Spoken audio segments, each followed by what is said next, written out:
appreciate the fact that you've selected Infotex to be your auditor, and I'm going to hopefully walk you through a 4-step process that we use to get you through an audit. So at a high level, there's really 4 steps that we are wanting to get through in order to say that we can close out the audit. Most of you have signed up for a 3-year audit program where we're spreading the scope of your audit universe over 3 different years. So this process would actually be a process that we actually implement each year. And so each year we would start off with a ramp-up process where, before we even have the kickoff meeting, we're sending you questionnaires, we're asking you to pay the deposit, and we're, setting up the request for information that we would need for an IT governance review, where we look at your policies and your procedures and test for enforcement of those policies and procedures. Then in the kickoff meeting, of course, we'd start off by asking how we did last year, if it's year 2 or 3 of an audit. But also we'll talk about audit controls and quality controls and way we have learned to make the audit go better for you.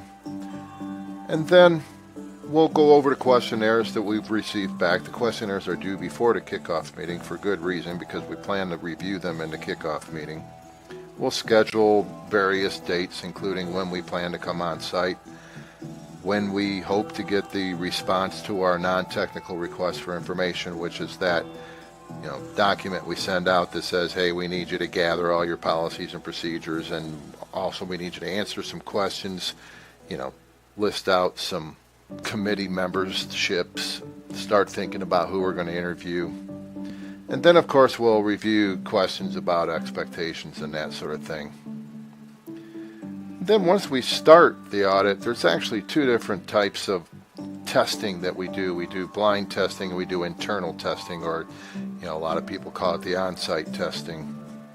And so in the blind testing, we don't really interact with you that much. The whole theory is that we're scanning your systems, we're looking at your network, maybe we're doing a public presence review on the non-technical side, or social engineering tests and that sort of thing on the non-technical side, where we don't really interact with you. The goal is to document any information that you actually give us, and to simulate that we're attacking you as somebody who's gathered information in your public presence, by the use of Google, Facebook, social media, that sort of thing.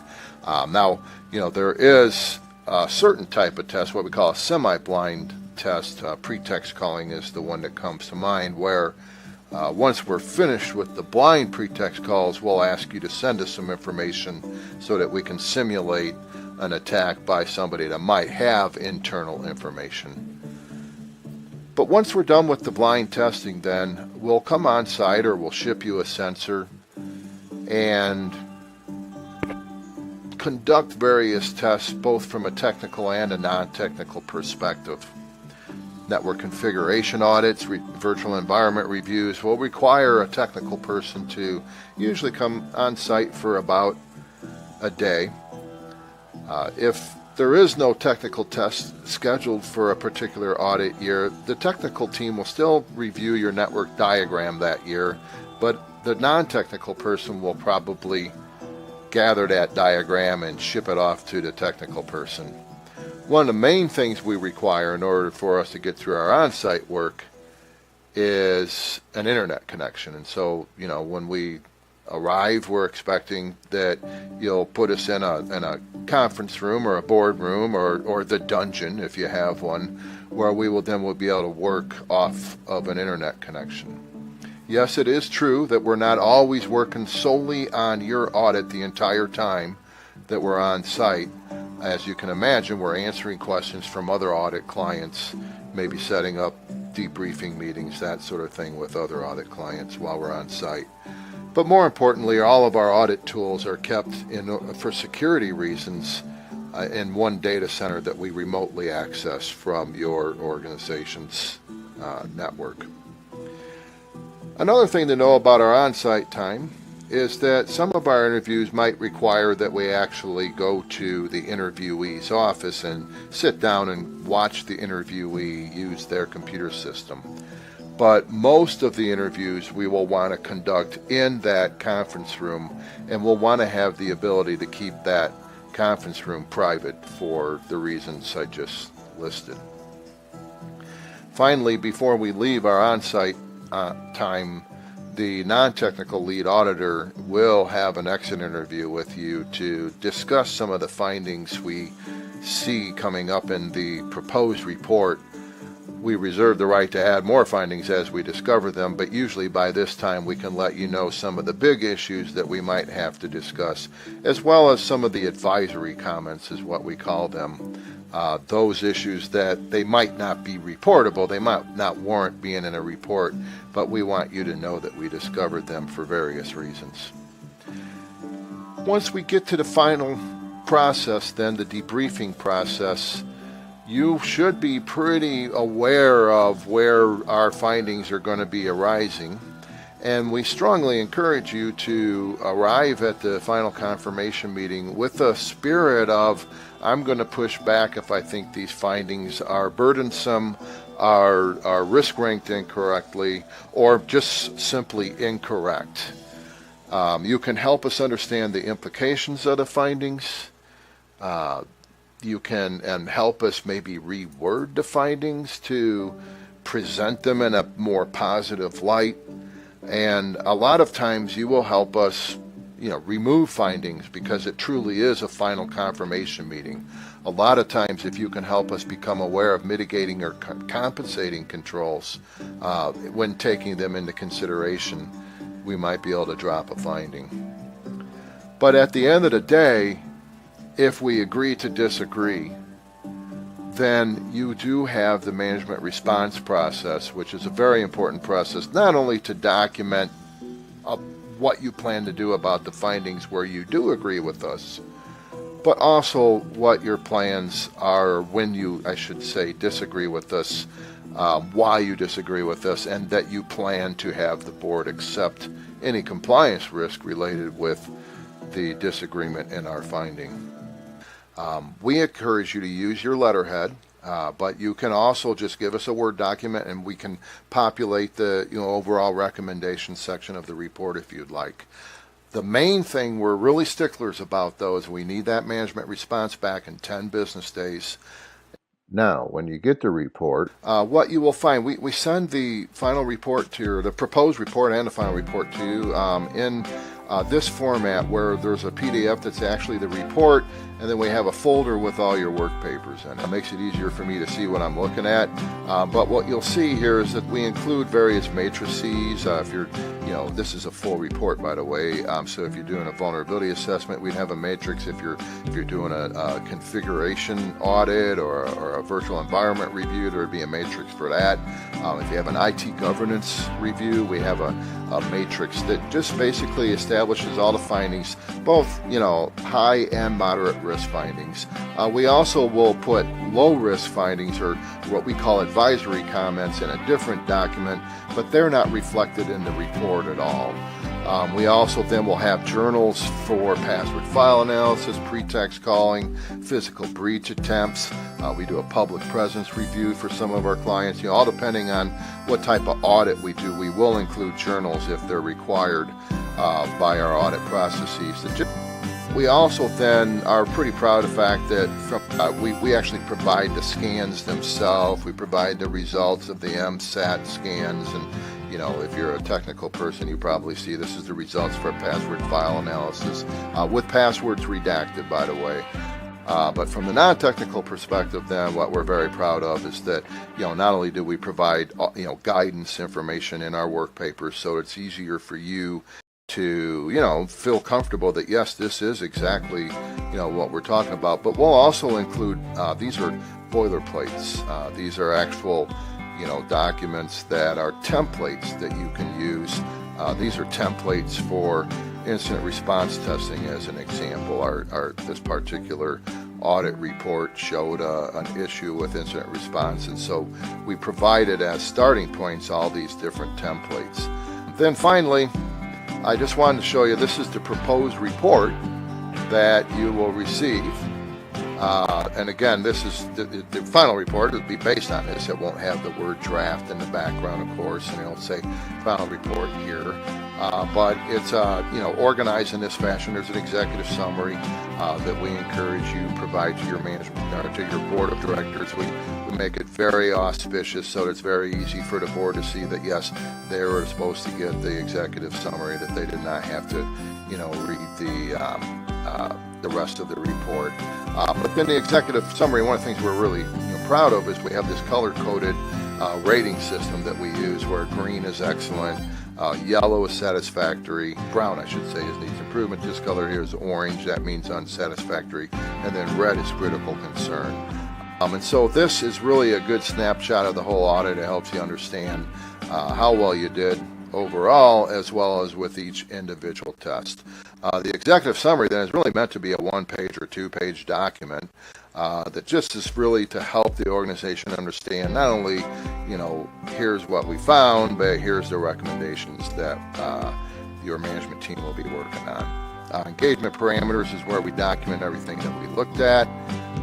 We really, also will document our approach, the risk ranking methods, and the metrics that we use for risk ranking. Our technical controls, then we'll go over the various technical tests that were conducted.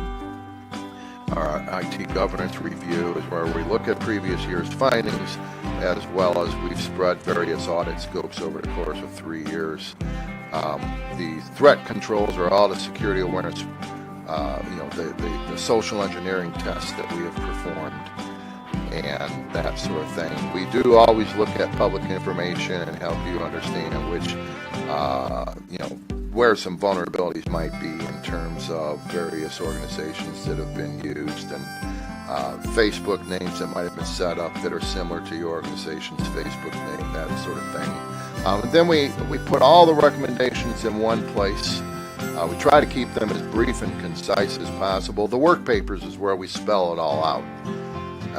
And then there's a management response section that you can then put your management response in. We, again, want to make sure you know that we need that back within 10 business days. And then finally, there's the declaration where we'll declare whether you're in compliance with whichever framework we're auditing you against. If you're not in compliance with it, we just skip that sentence. We're not going to say, the bank is not in compliance with GLBA. Instead, we just don't put that sentence in. And then we list your overall rating in the back. We sign it.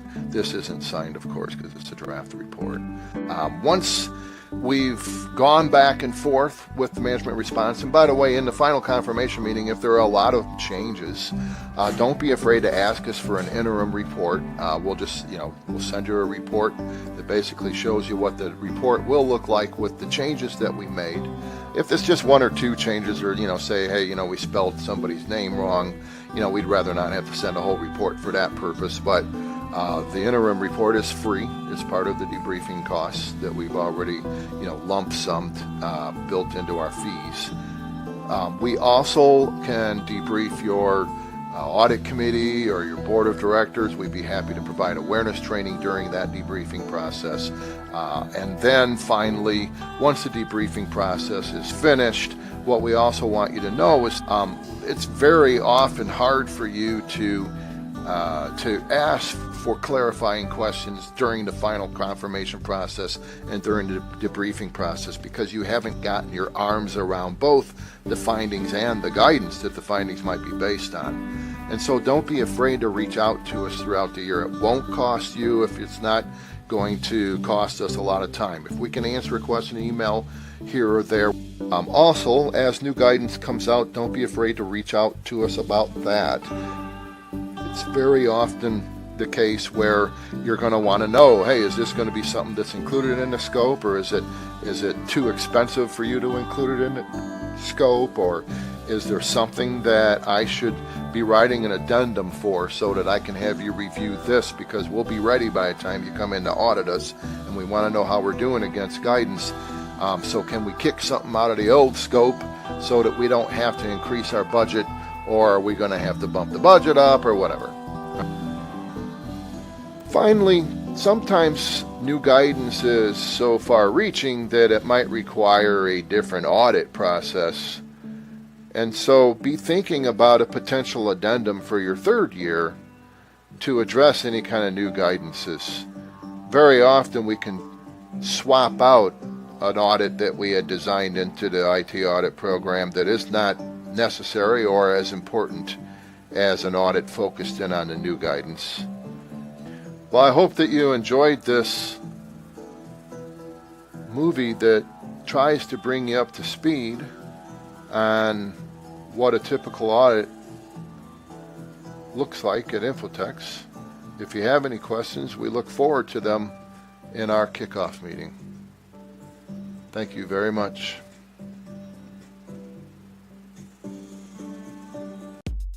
When you view an Infotex webinar or movie, you do so with 4 caveats. First, you're agreeing to the terms posted at the web page listed on this slide. Second, our lawyers want you to know that what Infotex presents is often time-dated or about new trends, regulations, or guidance, and therefore we cannot provide this material with any warranty whatsoever. Thirdly, material provided with Infotex webinars and movies is copyrighted. You keep the copyright to material customized to your organization, but Infotex reserves the right to use the material in other engagements and boilerplates. See our transfer of copyright agreement at the web page listed in this slide.